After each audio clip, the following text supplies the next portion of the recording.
Hey, what's going on, parents? Happy 4th of July. I hope that you are on a lake somewhere eating hot dogs and brats and burgers.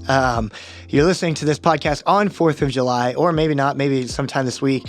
As always, please share the podcast, especially the stuff that we just did with AI. Would love for you to share that with the people. Parents let you know whether they go to our church or not. We make this, and hopefully it's helpful for parents, no matter what community that they're in. Because we say, we don't know everything, but we're here to try to take everything that we have and to best resource you and set you up to win. And speaking of resourcing you, what I want to do this week is go through a book review of a parenting book that I recently read. It's simply called Parenting, and the subtitle is Getting It Right. It's by Andy and Sandra Santley. They're at a church in Atlanta. I'm a big fan of Andy Stanley and Sandra Stanley over the years, have read their stuff, and have actually gone through a couple parenting seminars that they did. And this book is so good. In fact, I'm going to be giving some away at the end of this podcast, so stay tuned. I would love to really just kind of hit some highlights from this book in case you're not able to read it. Would love to just hit you with some big things that stood out to me. Right at the very beginning, he talks about how direction determines destination, the direction towards where we parent, basically the finish line. How do we see the goal of parenting? What is the end point? What is the direction that we're walking towards with the rules that we set up, with the words that we say, with the family rhythms that we have? Is there a direction that is determining the destination that our family is going to end up at as our parents, as our kids age, and as we as parents age and kids move out of the house, get families of their own? One thing he said was, aim to raise kids who want to be with you even when they don't have to be. That's big. Aim to raise kids who want to be with you even when they don't have to be, which is a great goal. That's one of their goals. I think that was, if I'm remembering correctly, I believe that is what their it was. He kind of talks about, have we defined what it is for us as parents? Another thing he said on page 3, again, a lot of this is early on, is we stated it differently back then, and it was longer, but eventually we reduced this big idea to a single, memorable, portable, applicable goal. Kids who eventually want to be with us and with each other even when they don't have to be. That was their it. That was their goal. That was what they said at the end of being parents with kids in the house. Our goal is that they will want to be around each other and they'll want to be around us even when they don't have to. This helped them with another thing that he said on page 10, that instead of just focusing on behavior modification, it helped set up a healthy relationship foundation.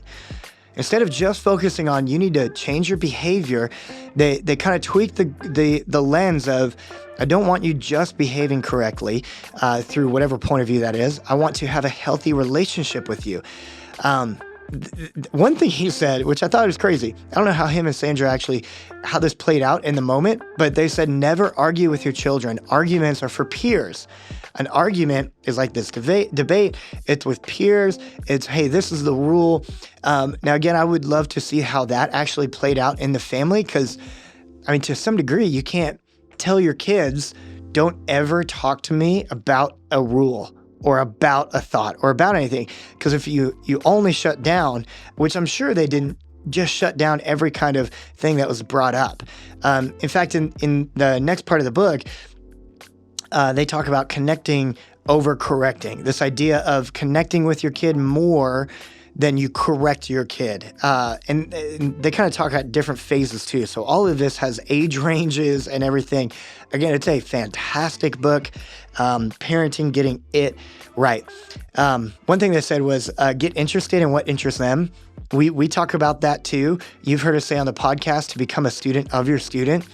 Like, are we assuming more about them than we actually know about them? Get interested in what our students are interested in so that we can connect to them in something that they like. If it's fishing, if it's some kind of sport, if it's trying new foods, if it's cooking at home, maybe it's a TV show, not every TV show, but a TV show that you can watch with them. That way you're developing this common ground between you and them. Another way that they said this was be a student of your kids. Figure out the best approaches based on the unique personalities, temperaments, and quirks of your kids, of your teenagers. You're kind of meeting them with not necessarily in the middle, but you're more so meeting them exactly where they're at to go a little bit further. It's kind of what God did for us. We couldn't make our way to salvation. We can't walk our way to salvation, and we can't understand our way to understanding everything about God. But God revealing himself, or Jesus coming into the flesh, came almost 90% of the way, 99% of the way. And Andy, in different words, is kind of saying, let's meet them where they are interested. Another thing that Andy and Sandra said is to figure out what lights up your kid, learn it, encourage it, and invest in it. Like, find what gets them excited and lean into that. That's kind of where you want to be careful on not living vicariously through your middle schooler, living vicariously through your high schooler, but you find where their interest is. You get educated on that. You learn what this interest is, what goes into it, what the pitfalls could be, what the pros could be. You encourage the passion that you see in them, and then investing in it too, investing time and money, which is what so many parents in our area do. They invest time and money into sports, into education.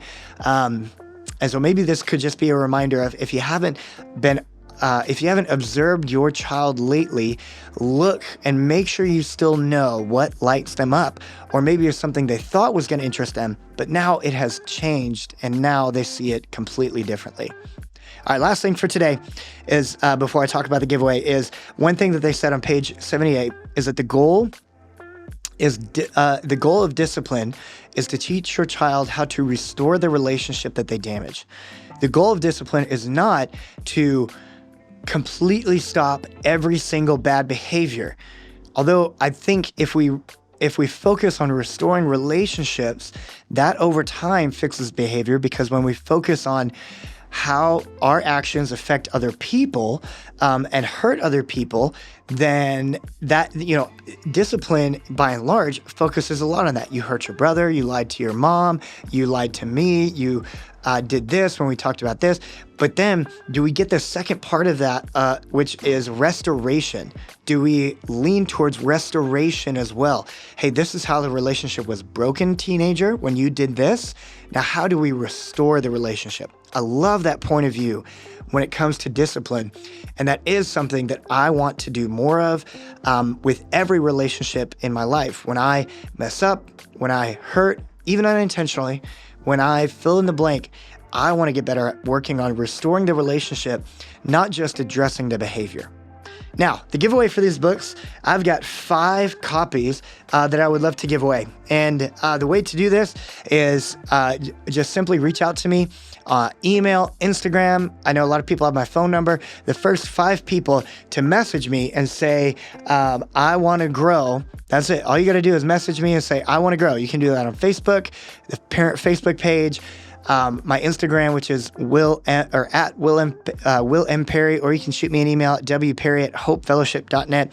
I would love to get you a copy of Parenting Getting It Right. We'll see you next week. I have a few more things that stood out to me from this book. So signing off, you can do this. You're not alone. God is with you, and so are we.